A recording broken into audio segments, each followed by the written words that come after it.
1장 1절로 12절 말씀입니다. 제가 읽어드립니다. 선지자 하박국의 묵시로 받은 경고라. 여호와여, 내가 부르짖어도 주께서 듣지 아니하시니 어느 때까지리이까? 내가 강포로 인하여 외쳐도 주께서 구원치 아니하시나이다. 어찌하여 나로 간악을 보게 하시며 패역을 목도하게 하시나이까? 대적 겁탈과 강포가 내 앞에 있고 변론과 분쟁이 일어난나이다. 이러므로 율법이 해이하고 공의가 아주 시행되지 못하오니 이는 악인이 의인을 에워쌌으므로 공의가 굽게 행함이니이다. 여호와께서 가라사대 너희는 열국을 보고 또 보고 놀라고 또 놀랄지어다. 너희 생전에 내가 한 일을 행할 것이라. 혹이 너희에게 고할지라도 너희가 믿지 아니하리라. 보라, 내가 사납고 성급한 백성 곧 땅의 넓은 곳으로 다니며 자기의 소유 아닌 거할 곳들을 점령하는 갈대아 사람을 일으켰나니 그들은 두렵고 무서우며 심판과 위령이 자기로 말미암으며 그 말은 표범보다 빠르고 저녁 이리보다 사나우며 그 기병은 원방에서부터 빨리 달려오는 기병이라. 마치 식물을 움키려 하는 독수리의 나름과 같으니라. 그들은 다 강포를 행하러 오는데 앞을 향하여 나아가며 사람을 사로잡아 모으기를 모래같이 많이 할 것이요 요랑을 멸시하며 방백을 취소하며 모든 견고한 성을 비웃고 흉벽을 쌓아 그것을 취할 것이라. 그들은 그 힘으로 자기 신을 삼는 자라. 이에 바람같이 급히 몰아 지나치게 행하여 득죄하리라. 선지자가 가로되 여호와 나의 하나님, 나의 거룩한 자시여, 주께서는 만세 전부터 계시지 아니하시니까 우리가 사망에 이르지 아니하리이다. 여호와여, 주께서 심판하기 위하여 그를 두셨나이다. 반석이시여, 주께서 경계하기 위하여 그를 세우셨나이다. 아멘. 지금 아프가니스탄은 혼돈과 무질서 속에서 목숨을 건 탈출을 위해 수많은 사람들이 카불 공항을 향해 러쉬를 이루고 있습니다. 이런 상황을 생중계하던 CNN 종군 여기자가 카메라 앞에서 이렇게 절규하는 소리를 들었습니다. 지금 내가 이 아비 규환 속에서 미국인으로 여기 있다는 것이 정말 너무 힘들고 괴롭다. 그런 와중에 공항 철조망 너머로 부모가 아이를 집어던지고 이 아이를 한 군인이 극적으로 잡아서 옆에 있는 동료에게 건네주는 장면이 카메라에 포착이 됐습니다. 기자가 이렇게 외쳤습니다. 이 아이의 부모가 얼마나 절박했으면 아이라도, 나는 죽더라도 아이라도 더 나은 미래를 살아가라고 목숨을 걸고 아이를 집어 던졌을까. 현장에 있지 않은 저에게도 많은 자괴감과 허탈감이 밀려왔습니다. 그리고 저 스스로에게 이렇게 되뇌었습니다. 지금 내가 이렇게 평온하게 여기 미국 땅에 살고 있다는 것이 정말 너무 미안하다. 어디 저뿐이겠습니까? 아프가니스탄을 바라보고 있는 여러분도 세계도 저와 같은 마음일 줄 압니다. 무엇보다 어려운 중에 더 어려움을 겪고 있을 아프가니스탄의 기독교인들과 여자들을 위해 그 어느 때보다도 교회적으로 개인적으로 중보하는 우리들이 되어야 할 줄 압니다. 아프가니스탄의 아픔을 멀리서 함께하며 오래전 하박국 선지자가 외쳤던 담대한 믿음의 선포를 저들 향해 담대히 선포합니다. 특별히 믿음의 형제들에게 그리합니다. 오늘 보면 마지막 12절에는 말씀이에요. 아프간인들이요, 그대들은 죽지 아니할 것입니다. 강대국의 군대가 물러간 곳에 하나님의 군대가 반드시 공백을 메우실 줄 저는 분명히 믿습니다. 아시는 대로 역사에는 시작과 끝이 있습니다. 그리고 그 사이에 과정이 있습니다. 이것을 우리는 중간 시대라고 합니다. 그리고 중간 시대의 폭은 상황에 따라서 그 적용 범위가 다양합니다. 때론 길 수도 있고 때론 짧을 수도 있습니다. 가장 긴 중간 시대는 뭐냐 하면요, 아담과 하와가 에덴을 떠나서 그렇게 시작된 인간의 죄의 역사로부터 하나님께 새롭게 지으신 새 하늘과 새 땅, 이제 다가올 미래죠. 그때까지의 긴 기간이 중간 시간입니다. 가장 길죠. 창세기부터 계시록 그 사이에 있는 길고 긴 시간이 바로 그 시간입니다. 짧은 중간 시대는 구약의 마지막 선지자 말라기가 예언을 선포하고 이후로 신약의 마지막 선지자 세례 요한이 딱 나타날 때까지의 그 기간을 신구약 중간 시대라 그러는데 약 400년 정도 됩니다.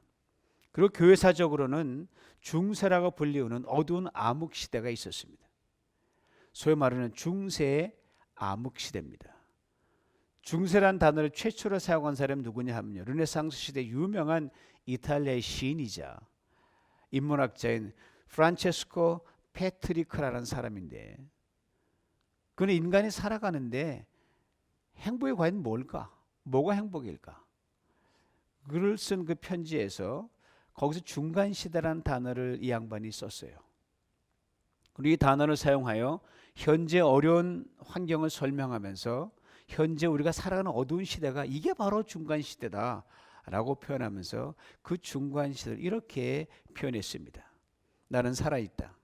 하지만 우리들은 이 비잔틴 시대, 정말 추악한 시기로 추방하듯 내던져진 운명에 대해 나는 분노를 금치 못한다. 더 일찍 태어났다거나 훨씬 후에 태어났어야 했다. 왜냐하면 행복했던 시대는 이전에도 있었고 그리고 이후에나 존재할 것이기 때문이다. 당시 사회를 향해 그가 이렇게 자조적으로 말했습니다. 중간 시대의 쓰레기인 우리의 추악한 시대의 모습을 보고 있다. 어느 시대나 우리는 이렇게 얘기해요. 전의 시대가 참 좋았었지. 앞으로 시대가 더 좋을 거야. 나는 왜 이렇게 못나고 희한한 시대를 살아가나. 누구나 그래 공통적으로 중간 시대에 대해서는 어두운 비전을 던집니다.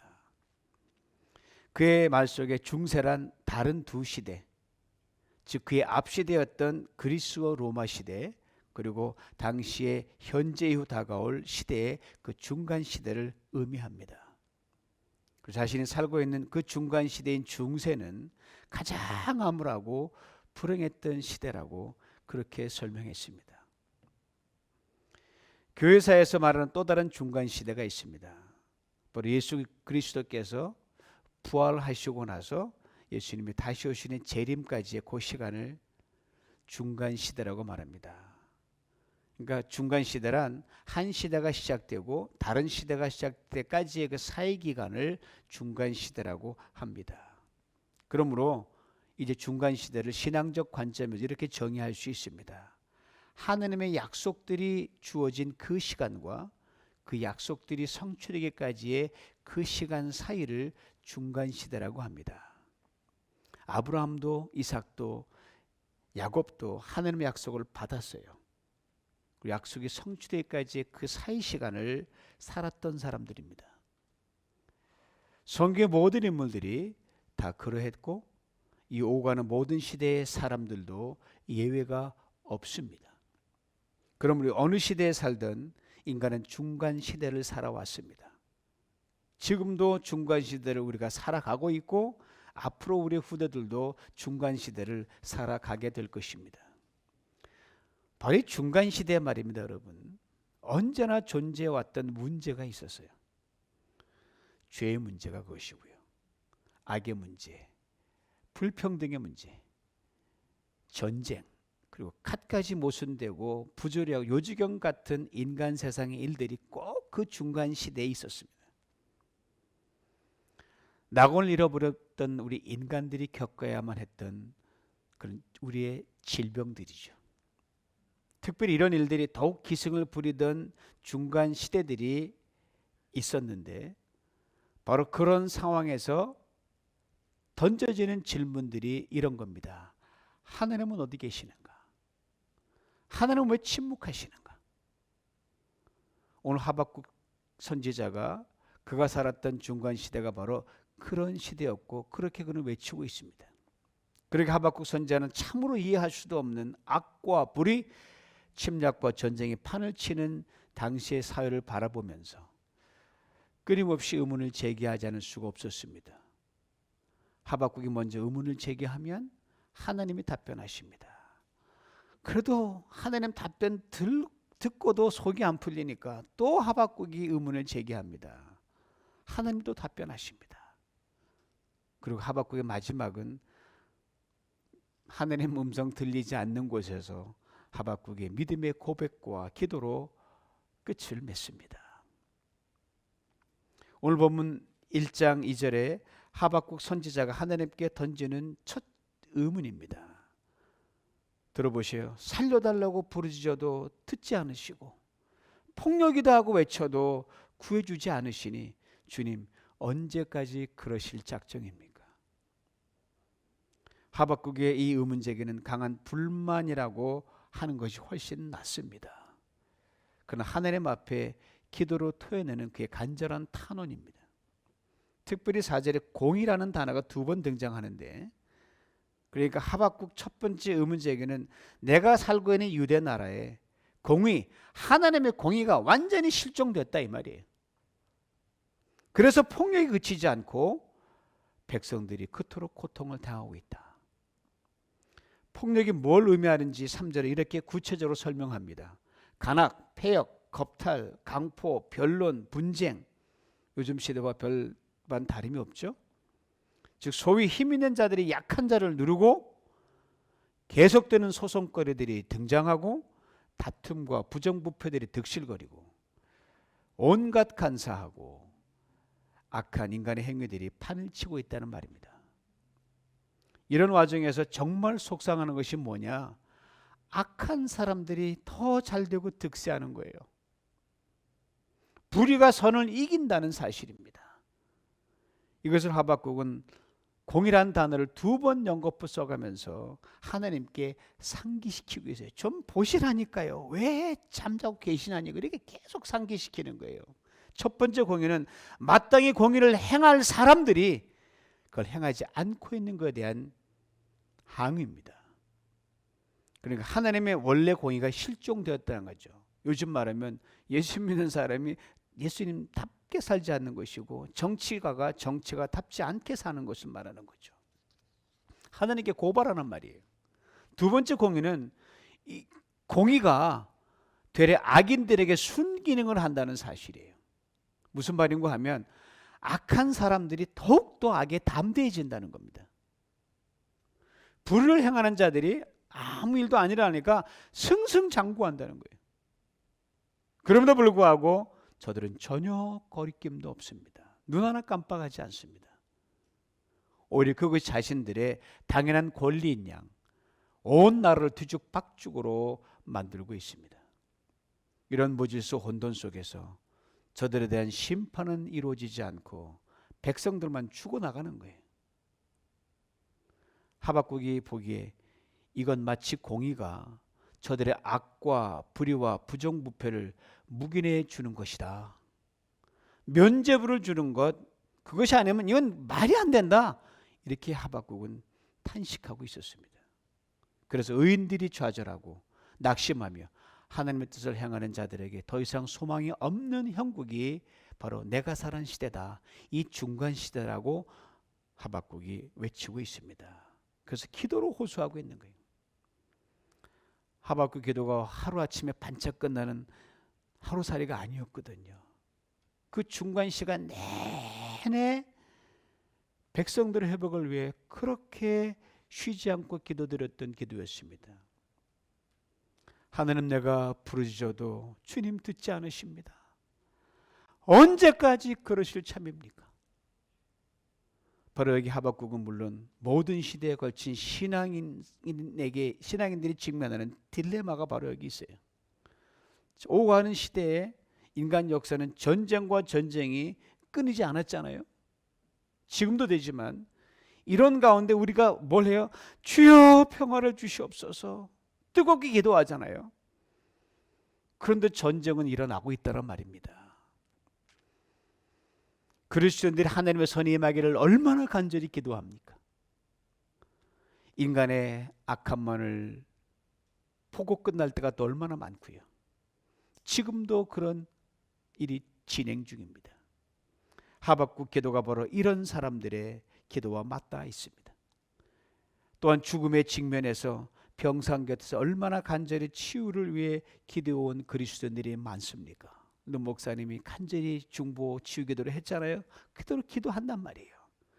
결국은 치유를 보지 못하고 이별한 그런 케이스는 얼마나 많고요. 사랑하는 이가 집으로 돌아가기를 간절히 기도했지만 결국에는 미움과 분노만 품게 되는 그런 그리스도인 부모님들, 그리고 그리스도 배우자들은 또 얼마나 많습니까? 평안함을 위해 기도하지만 점점 복잡해지고 마음이 산란해져 여전히 계속 불안 가운데 있어야 되는 우리 그리스도인들, 사람들 참 많이 있습니다. 그리고 오늘도 진행 중입니다. 하박국 기도가 바로 이런 사람들의 기도와 맞닿아 있단 말입니다. 그러게 그의 기도는 내가 당신들의 딜레마와 지금 함께합니다, 이 말이에요. 동병상련이란 말은 바로 이럴 때 쓰는 거예요. 아무 일도 일어나지 않더라도 그가 내 마음을 이해해 주는구나, 그가 내 마음을 알아주는구나, 그 자체가 위로가 되는 거거든요. 해답이 없는 인생에서 나의 딜레마를 함께 공감하며 곁에 있어주는 사람이 있다는 것만큼 위로가 되는 것이 없습니다. 이제 하박국의 의문에 대해 하나님께서 대답하신 대목이 나오는데, 하박국 1장 5절로 11절까지 하박국 선지자가 살던 당시에 애굽과 아수르가 유다를 많이 괴롭게 했습니다. 그리고 하박국 선지자는 그 원인으로 자기 민족이 하나님 앞에 바로 서지 못하고 정치 종교 지도자들이 타락의 정점에 있었고 왕도 중심을 잡지 못하고 이전 왕들의 행하는 그대로 답습하기를 주저 않았기 때문이라고 하박국은 알고 있습니다. 바로 그 나라가 끝물에 접어들 그 상황을 다른 성경 열왕기하 23장 30절 이렇게 증거합니다. 여호와김이 그 열조에 모행한 모든 일을 본받아 여호와 보시기에 악을 행하였더라. 점입 가경 갈수록 왕들이 정신 못 차리고 악이 악을 거듭하는 겁니다. 이로 인해 다른 나라 애굽의 지배를 받습니다. 아수르의 침략과 통치를 받습니다. 하나님께서 저들을 유다를 돌이키기 위한 몽둥이와 채찍으로 삼았기 때문입니다. 이제 애굽과 아수르에게 눌려 지냈던 시간들을 긍휼히 여기신 하나님께서 그들을 내쫓고 다른 강한 나라 바빌론의 힘을 빌려 애굽을 내쫓고 아수르를 물리쳤어요.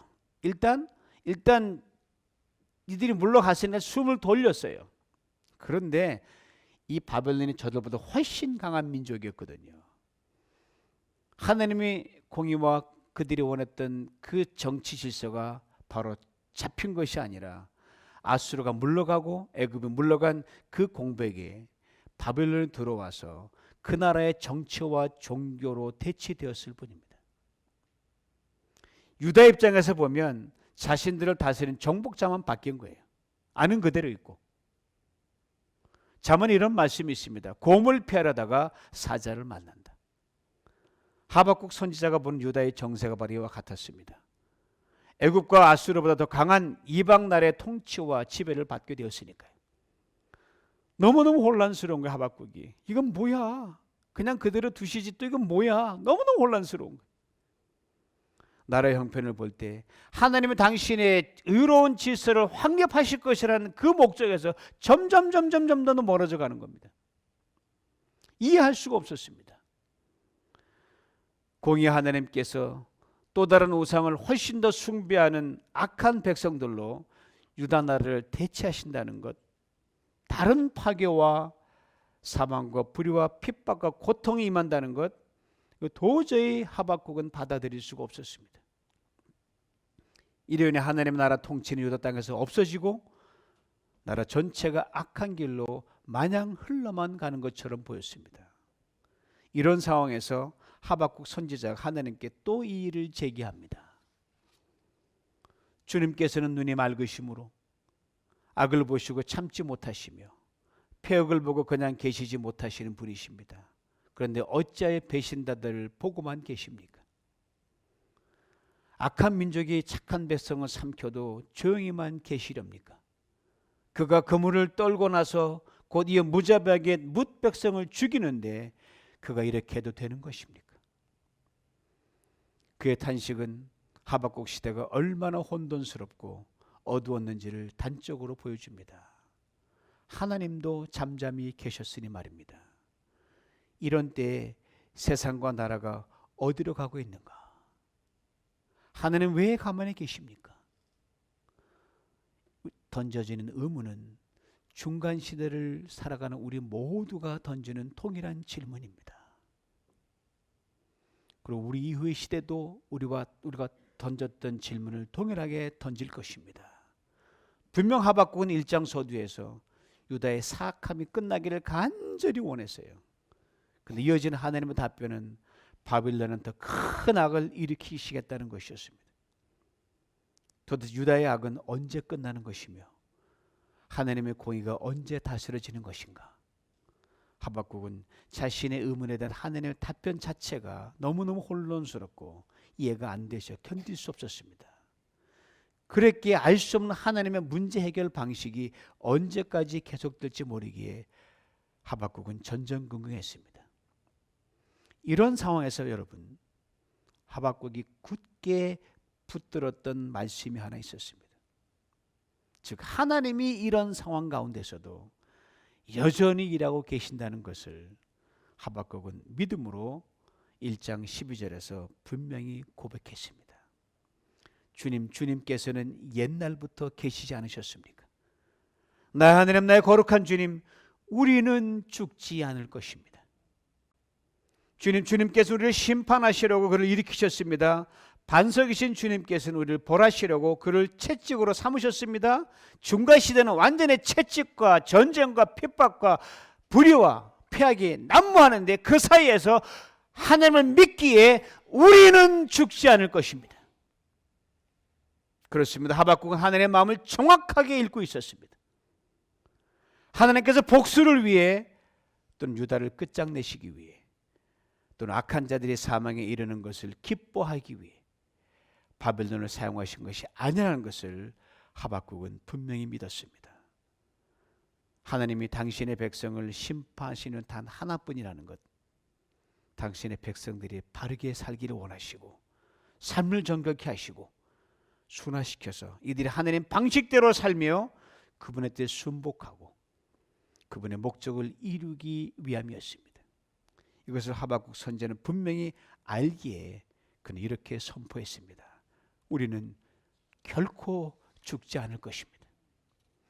하박국 선지자의 고백은요, 깊은 절망을 뚫고 나온 외침이었습니다. 상상할 수 없는 고난과 시련 속에 외친 고백이었습니다. 그 고백은 그보다 그 훨씬 전에 이 땅을 살았던 다윗의 고백을 통해 우리에게 상기시켜 줍니다. 아시는 대로 다윗은 죽을 고비를 수도 없이 넘겼던 사람이었어요. 그가 그 절체절명의 위기 속에서 이렇게 고백했습니다. 시편 118편 16절 18절입니다. 들어보세요. 여호와의 오른손이 높이 들렸으며 여호와의 오른손이 권능을 베푸시는도다. 내가 죽지 않고 살아서 여호와의 행사를 선포하리로다.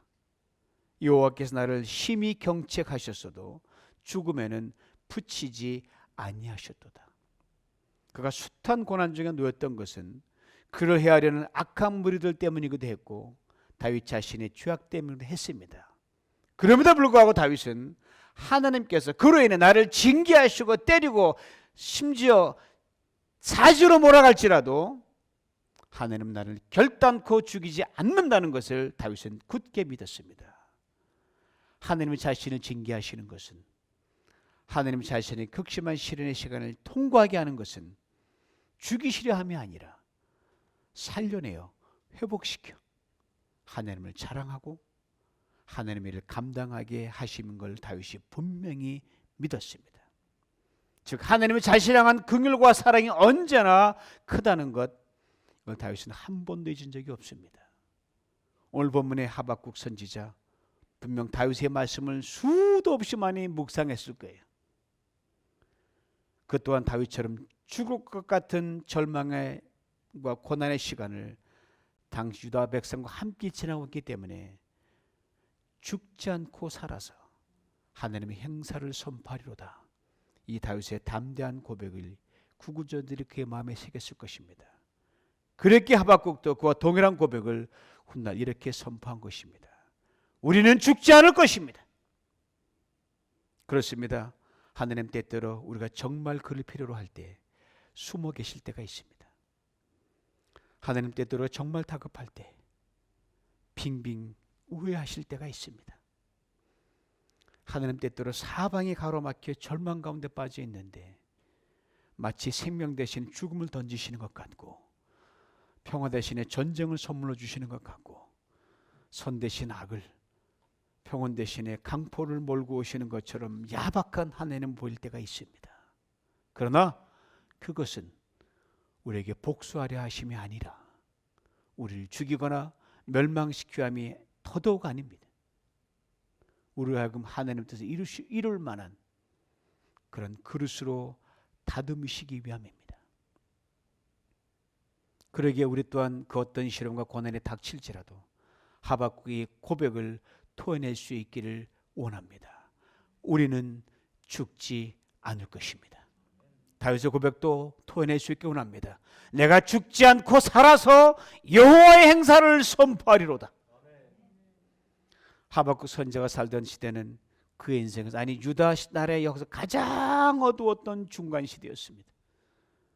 사실 우리 모두는 중간 시대를 살아가는 자들로 때론 참으로 길고 긴 어둠의 시간을 지나기도 했고 지금 지나는 분도 계실 것이고 앞으로도 어떤 시간이 우리를 기다리고 있을지 모릅니다.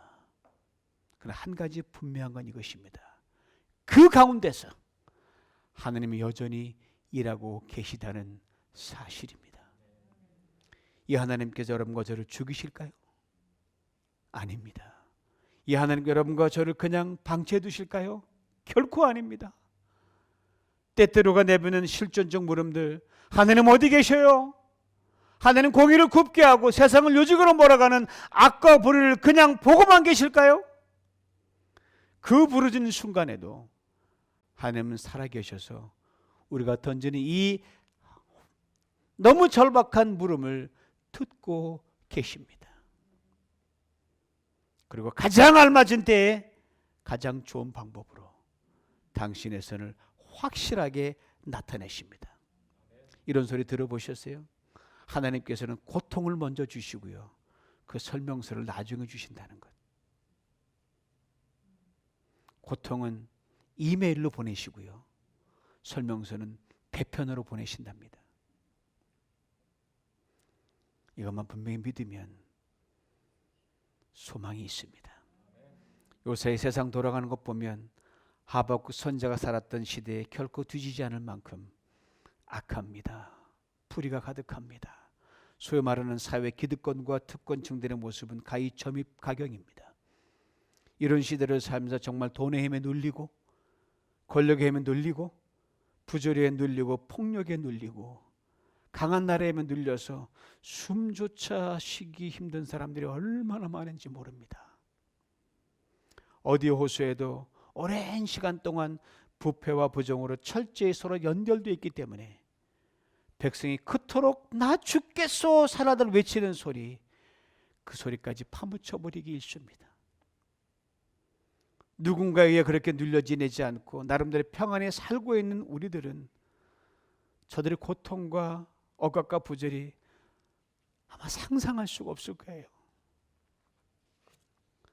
직접 경험해보거나 당해보지 않은 우리가 그저 뉴스에 한 통화만 딱 듣고 야 갑갑하다 미치겠다 이러는데 그 실시간 지나는 사람은 오죽하겠습니까? 그 대표적인 사람들이 지금 아프간 사람들일 것입니다.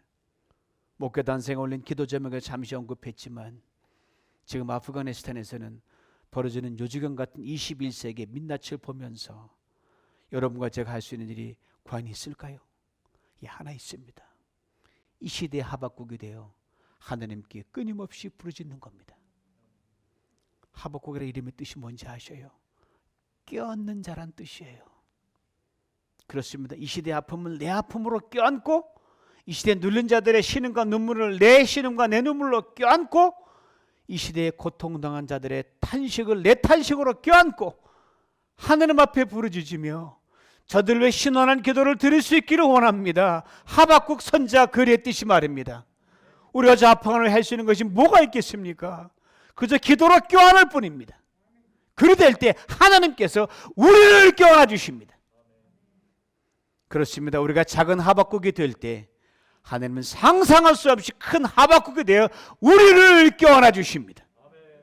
우리는 하나님의 품에 안겨서 이렇게 담대히 선포할 수 있습니다. 우리는 죽지 않을 것입니다. 우리가 왜 기도하는 아프가니스탄을 위해서 동일한 고백을 선포할 수 있습니다. 아프간 사람들이요, 그대들은 죽지 않을 것입니다. 그렇습니다. 눈에는 아무 증거 안 보이고 손에 아무 잡히는 것도 없고 내 앞길은 칠흑같이 어둡다 할지라도 여전히 나신 하나님을 온전히 신뢰하며 우리는 죽지 않을 것이다 라고 믿음으로 선포하며 나갈 때 문제가 우리를 죽이지 못할 것입니다.